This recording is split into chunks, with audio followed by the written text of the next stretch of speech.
Father, can you just explain to me why they had to cast Idris Elba as Charles Minor?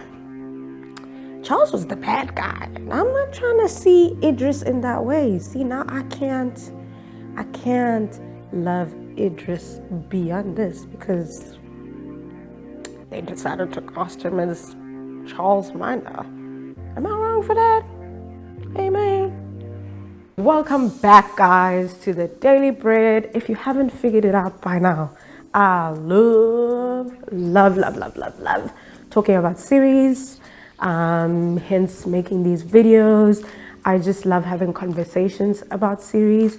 So if we want to continue this conversation after the videos, make sure to follow me on Instagram at The Daily Bread, where we can continue the conversation beyond the YouTube space. So today we're going to be talking about the Office characters from season 1 to 5. Remember, we're just doing season 1 to 5.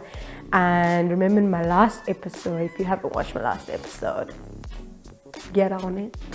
In my last episode, I explained how I did this statistical character quiz thing. And the nice thing about the quiz is that you just have to do it once and then it shows you all the different shows and which characters you are in. So again, just to explain this quiz or test, if you're here for the first time, it's just 28 questions. I believe it's like 28 questions where you oh wait, before I continue, this episode was filmed while my husband decided to be a dedicated husband, and he cleaned up and he put the dishes in the dishwasher. So if you hear any sounds in the background that do not sound pleasant, it's the dishwasher. Shout out to your husband washing the dishes. I appreciate you. Anyway, so there's two sort of like character traits that you can pick, and then there's a dial in between. So it could be, I don't know, kind and mean, and then you have to choose where in the spectrum you fall. So in the last episode we talked about Grey's. In this episode we're talking about The Office, and the character that I got matched up with is Pam Beesly. I mean, I'm not mad about it because I do think that we share some similar traits. I think one of the biggest traits that I share with Pam is that she is definitely scared to dream big.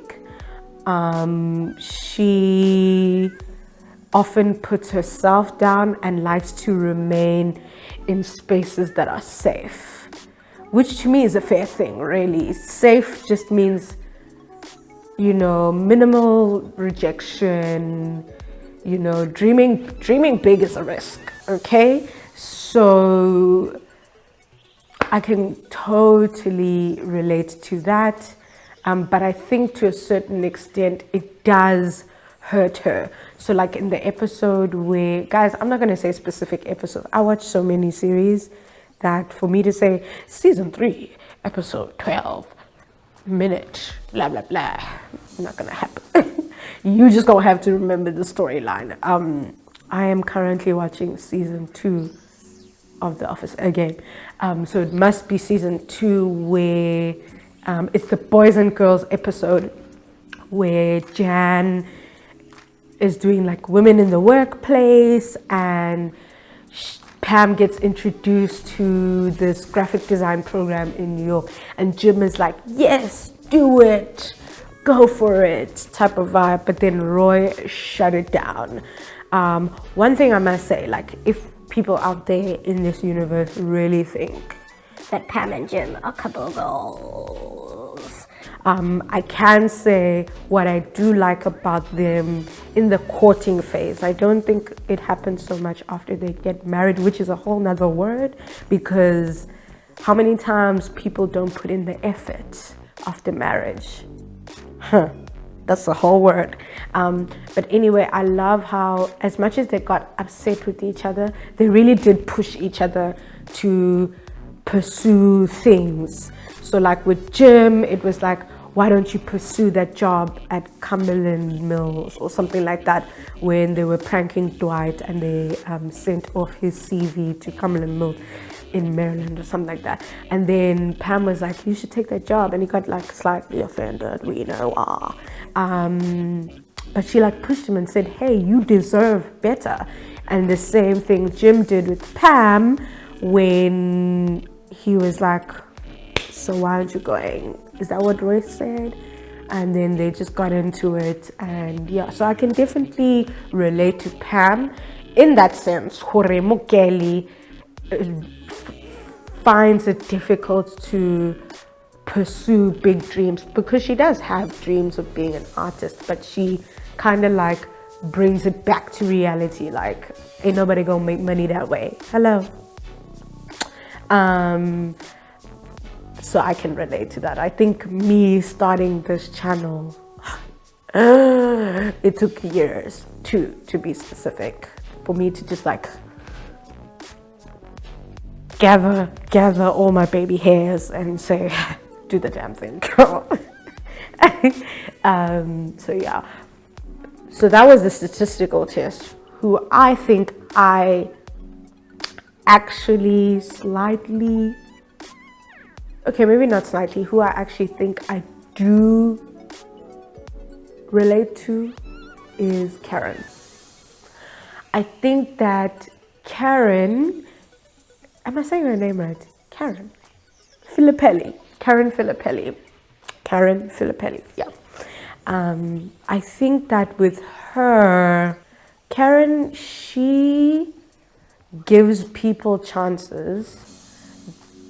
Okay, maybe let me not say gives people chances. Let's look at her relationship with Jim.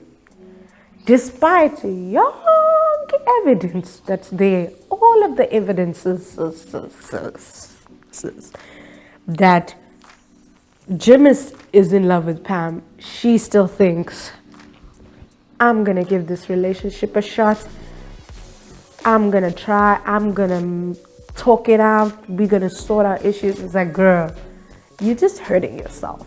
You know what I mean? And I think I can definitely relate to that. Like giving people chances despite all the evidence that's there that they're going to disappoint you. And it's almost like, now that's just your fault for not being able to pick up the patterns quicker, because Jim has been consistent in being in love with Pam, really. And he even says it in the one episode, when they welcome back Oscar, where Karen sits down next to Jim and says, are you still in love with her? And he's like, yeah. And it's just like, bruh, after that they still try. Karen, girl, what you doing? Like,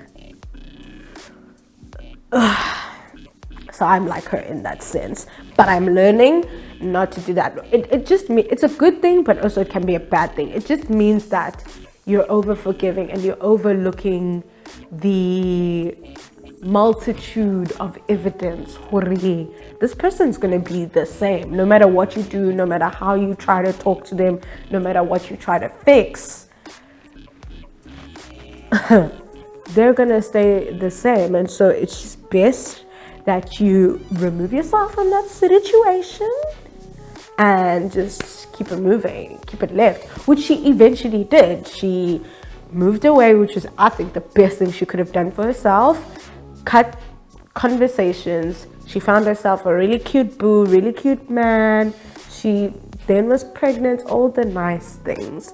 So that's how I relate with her, in that I can see sort of like this journey of hers of just giving people, or giving Jim chance after chance after chance after chance, until it was like obvious he left her in New York, and then it's like, well, what now?